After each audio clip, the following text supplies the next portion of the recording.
जब मैंने उन्हें पहली बार हग किया था।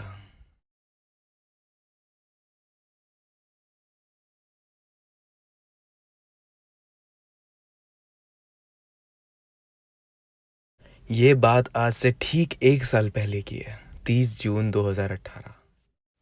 मुझे समझ में नहीं आता क्यों मैं हमेशा चीज़ों को ठीक करने की कोशिश करता हूँ और वो हमेशा चीज़ें ख़राब कर देती है अपने ज़िद्दी नेचर की वजह से। खैर कोई बात नहीं, उसकी ख़ास बात भी यही है कि उसे पता होता है इन ख़राब चीज़ों को ठीक कैसे करते हैं। बस वही इस सुबह भी हुआ। वो हॉस्पिटल नहीं जाना चाहती थी और मैंने समझाने की कोशिश करी कि आप जाओ, आपके लिए ज़रूरी है जाना। उसने मुझसे मिलने के लिए कहा भी। खैर मैं आपको एक बात बता दूँ, ये बात उस दौर की है जब हम सिर्फ़ दोस्त थे। हाँ, तो मैंने उन्हें बहुत समझाया कि ज़रूरी है आपके लिए, लेकिन वो कहाँ मानने वाली थीं। अपना मूड ख़राब किया और गुस्से में वो हॉस्पिटल चली गई और सोच लिया कि मेरे मैसेजेस, कॉल्स को बिल्कुल नज़रअंदाज कर देगी। काफ़ी ख़राब शुरुआत थी दिन की, क्योंकि मैंने अपनी जान को नाराज़ कर दिया था और मुझे उसे मनाना था। मैंने काफ़ी सोचा और डिसाइड किया कि मैं मिलूँगा। मैंने उन्हें नहीं बताया कि मैं आ रहा हूँ। ये एक सबसे ख़राब बात वहाँ की ये थी कि वहाँ सिग्नल्स नहीं आते थे और इस वजह से मुझे बहुत परेशानियों का सामना करना पड़ा। मुझे 2 बजे पहुँचना था, लेकिन मैं पौने 4 पे पहुँचा।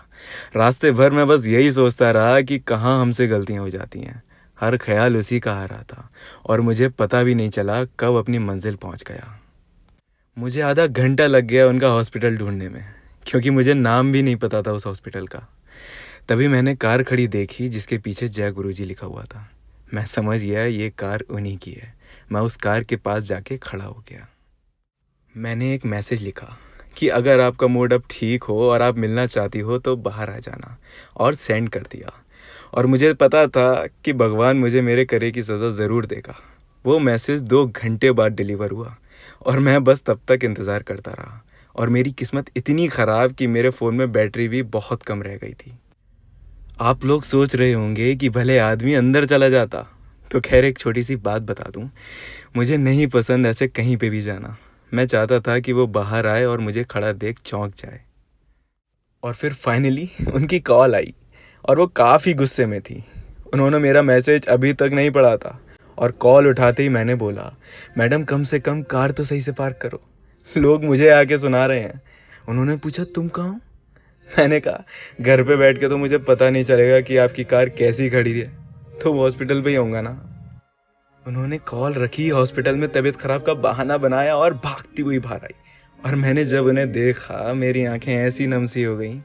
मुझे देखते ही जो उन्होंने मुझे सुनाना शुरू किया कि बता नहीं सकते थे, जब मिलना ही था तो सुबह नहीं आ सकते थे, पूरा दिन मुझे पेशेंट्स के साथ बिताना पड़ा। और मैं ऐसा हो गया कि बस आपकी एक झलक देखनी थी और हक करना था।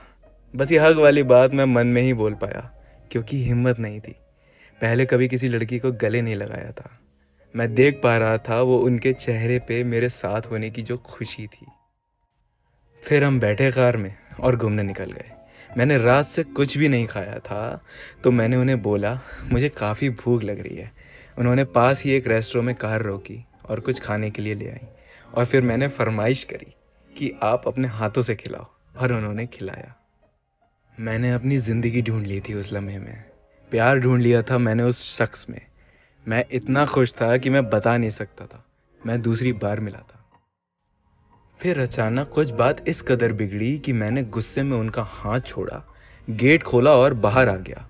उन्होंने मुझे तुरंत कॉल किया और कहा कि आपको मेरी कसम है, तुरंत वापस आओ। बस ज़िंदगी में कुछ भी कर सकता हूँ लेकिन कसम नहीं तोड़ सकता। मैं वापस गया। उन्होंने मेरा हाथ कस के पकड़ा और अपना सर मेरे कंधे पे रख दिया। मेरी आंखें नम हो चुकी थी, लेकिन फिर अचानक उन्होंने एक बात बोली, आप हक करना चाहते थे ना। उसी लम्हे मेरा हर दर्द एक ब्लेसिंग बन चुका था। ऐसा लगा जैसे मानो वो सब कुछ हासिल हो गया मुझे, जो अधूरा था मुझ में। उन्होंने मुझे अपनी ओर खींचा और मैंने उससे भी ज्यादा टाइटली उन्हें जकड़ लिया। उस वक्त भगवान से सिर्फ मैं एक ही चीज चाहता था कि ये जो वक्त है ना, बस ठहर जाए, थम जाए। मुझे इतना सुकून मिला कि मैं बता नहीं सकता। मैंने 2 बार हक किया और पीछे नहीं हटा। वो पहला एहसास किसी इंसान को हक करने का ऐसा था कि मुझे पहली बार पता चला कैसे एक हक से टूटे हुए जिस्म जुड़ जाते हैं।